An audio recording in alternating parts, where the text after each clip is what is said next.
If you're enjoying this podcast, explore The Calm Operator, a practical survival guide by Steve Barker, published by Book Central, built for pressure. It helps you stay composed, think clearly, and act effectively in outdoor, urban, and emergency situations. Find the book on Amazon or through the Book Central website. When people think about survival, they often picture fire, shelter, or a knife in the hand. But one of the most important survival tools is far less dramatic: knowing what to do when someone gets hurt. In this episode, we're talking about first aid skills and why they matter whether you're deep in the backcountry, dealing with a roadside emergency, or simply trying to stay calm when the unexpected happens. First aid begins with mindset. In a real emergency, panic wastes time and makes mistakes more likely. The first skill is not a bandage or a splint. It is the ability to pause, breathe, and assess the situation. Is the scene safe? Is the person conscious? Are they breathing?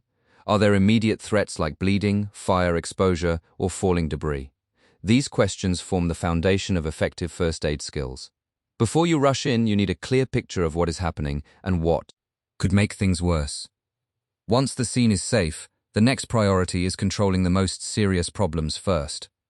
In survival settings, that usually means dealing with major bleeding, airway issues, shock, and exposure. Severe bleeding can become life-threatening fast, so knowing how to apply direct pressure, pack a wound, or use a tourniquet correctly can make the difference between stabilizing someone and losing precious time. Airway and breathing problems need quick attention too. If a person is unconscious but breathing, positioning matters. If they are not breathing normally, immediate action is critical. Good first aid skills are about priorities, not perfection. Another key part of first aid is treating injuries that may not look dramatic at first, but can become serious if ignored. Sprains, fractures, burns, blisters, dehydration, and heat or cold-related illness are common in outdoor environments. A twisted ankle on a trail can turn into a stranded-in-place emergency. A small burn can become infected. A mild case of dehydration can cloud judgment and reduce physical performance. That's why first aid is not just about reacting to catastrophe. It's also about preventing a small problem from becoming a much bigger one. Clean wounds, immobilize injuries, replace fluids, and monitor the person closely for changes. Communication and preparation round out the skill set. A well-stocked first aid kit is useful, but gear alone is never enough. You need to know how to use what you carry. You also need to understand when a situation is beyond your ability to manage and professional help is required.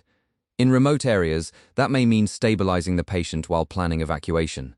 In an urban emergency, it may mean calling for help, giving clear location details, and keeping the person safe until responders arrive.